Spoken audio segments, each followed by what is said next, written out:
अस्सलामुअलैकुम दोस्तों, क्रिकेट की ताजा तरीन अपडेट हासिल करने के लिए मेरे चैनल को सब्सक्राइब कर लें। कौमी टीम के साबिक कप्तान चीफ सिलेक्टर शाहिद अफरीदी की सिंध प्रीमियर लीग में जारहाना बैटिंग के चर्चे होने लगे। सिंध प्रीमियर लीग SPL के पहले एडिशन में बेनजीर लाल की नुमाइंदगी करने वाले कौमी टीम के साबिक जारे मिजाज ऑलराउंडर शाहिद अफरीदी ने 32 गेंदों पर 4 छक्कों और 4 चौकों की मदद से 50 रन की इनिंग्स खेल डाली। साबिक क्रिकेटर का फिटनेस लेवल देखकर ट्विटर एक्स पर शायकीन ने इन्हें खूब दाद दी, जबकि कई मौजूदा क्रिकेट टीम के खिलाड़ियों से फिट करार दिया।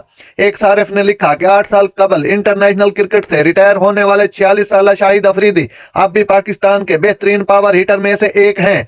ट्विटर में एक मदाह ने लिखा, शाहिद अफरीदी की बैटिंग चेन्नई टेस्ट में भारत के खिलाफ 1999 टेस्ट की याद दिला दी, जहां उन्होंने भारतीय बॉलर को जमकर पिटाई की थी। नाजरीन, ऐसी बार वक्त खबरें सुनने के लिए मेरे चैनल को सब्सक्राइब कर लें। अल्लाह हाफिज।